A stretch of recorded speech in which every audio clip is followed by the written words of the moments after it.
Y ayer, Martín, nos preguntábamos, ¿qué hay detrás del robo de cables? Que la gente expone su propia vida, está dispuesta a perder la vida, como ocurrió ayer con este hombre que murió totalmente calcinado.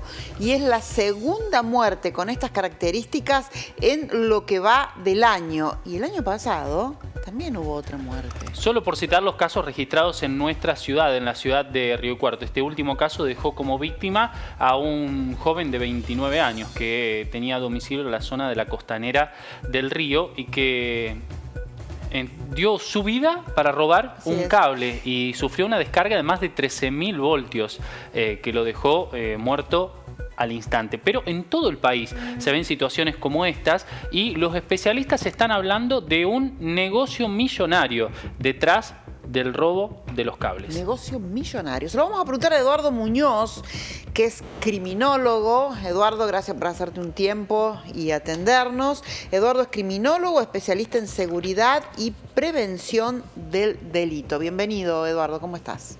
Hola chicos, buenas tardes, gracias por la invitación. Bueno, comentanos, ¿qué hay detrás de esto?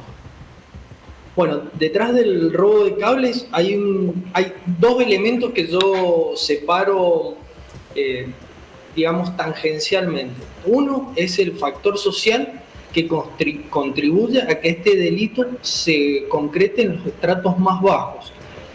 Hay gente de muy bajos recursos que accede a robar, a cometer este delito sin ningún tipo de especialización, sin ninguna herramienta, y pone en riesgo su vida a cambio de unos pocos pesos para llevar a su... O sea, para obtener unos pocos pesos para, digamos, hacer o satisfacer necesidades básicas.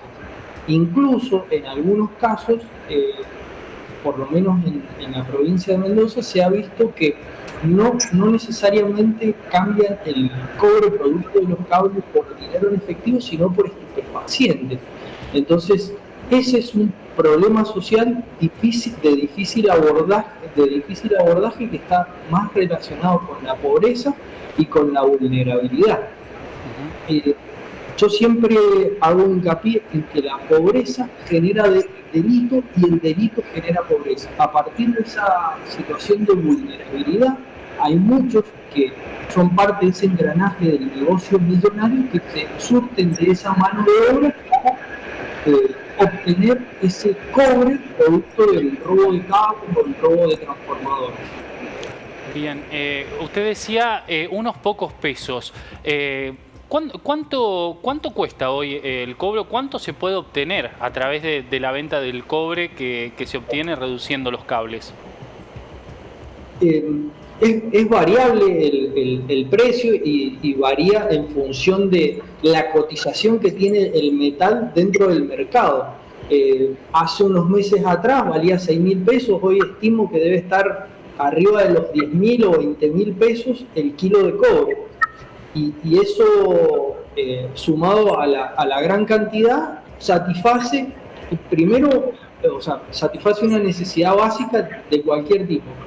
Segundo, poder custodiar todos los cables o todos los transformadores que hay en la vía pública solamente implica un esfuerzo de seguridad impresionante, o sea, un costo altísimo para poder cubrir todo ese espectro donde hay cables y transformadores. Ahora, yo digo, perdón Martín, pero yo digo, hay ignorancia por parte de estos delincuentes, porque se creerán que es tomar los cables y chau, que no corren ningún riesgo, o no valoran ya su propia vida y no les importa.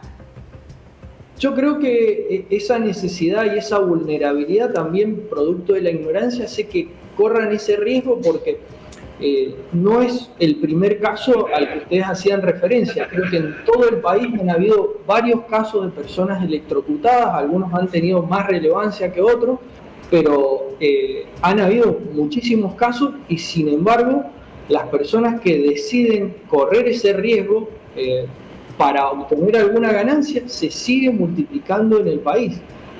Todos sabemos que si tocamos un cable de alta tensión, la descarga eléctrica puede ser fatal. en muchos de los casos, y sin embargo la necesidad de obtener un beneficio económico puede más que el hecho de poder elaborar una cuestión de riesgo-beneficio, o sea, un paralelismo de riesgo-beneficio e incluso poderlo hacer. Ahora, esta es solo una pata, ya hay otra pata donde hay delincuentes que tienen especialización, que utilizan herramientas apropiadas, que utilizan otro tipo de mecanismos, que incluso hasta se disfrazan de operarios de alguna distribuidora eléctrica o de una empresa de servicios que ya trabajan a grandes escalas.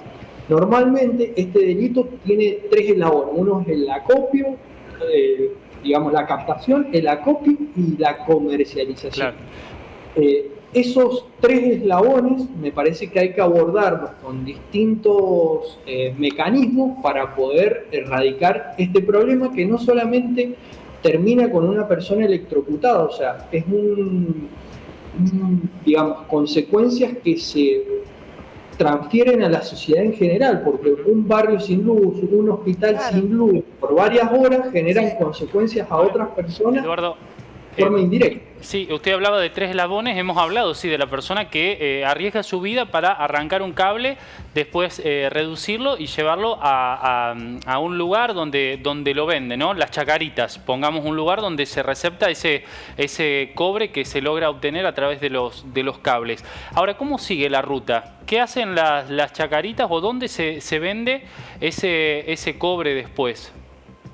Ese cobre después, bueno, lo tratan de trasladar a fundidoras que realmente, o sea, que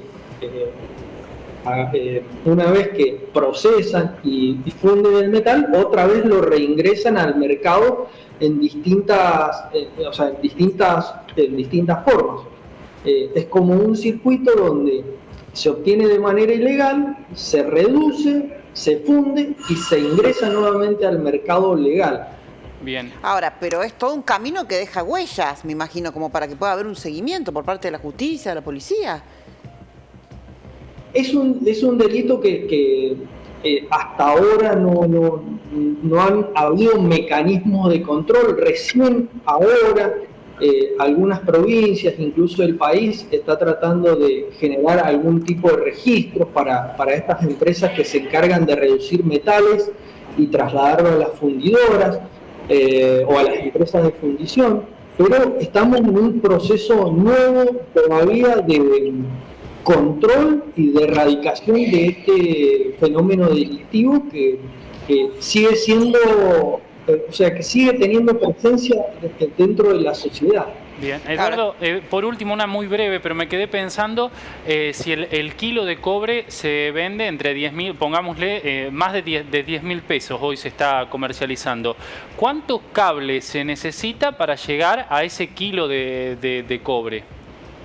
Y depende del tipo de cables. Hay cables de alta tensión que tienen un alto contenido de cobre y hay otros que tienen menos cantidad de cobre. Pero imaginemos un promedio de 30 metros de cable, un kilo de cobre. Claro, y los de alta tensión más cantidad de cobre, por eso hay el riesgo. Bueno, esperemos que... Ahí, incluso los transformadores que usan bobinas de cobre para transmitir la electricidad y para generar esa transformación, son los que tienen mayor concentración de cable en un mismo espacio, mayor concentración de cobre en un mismo espacio. Claro. Por eso a veces se ataca a los transformadores. Claro. Por eso esperemos que se legisle, que se haga algo rápidamente, porque si estos delincuentes roban cables para obtener el cobre es porque hay un mercado que los está comprando. Y allí bien lo ha descrito el especialista. Eduardo, muchas gracias por este tiempo con nosotros. Bueno, un placer, agradecido por la invitación y quedo a su disposición. Un saludo grande. Hasta luego.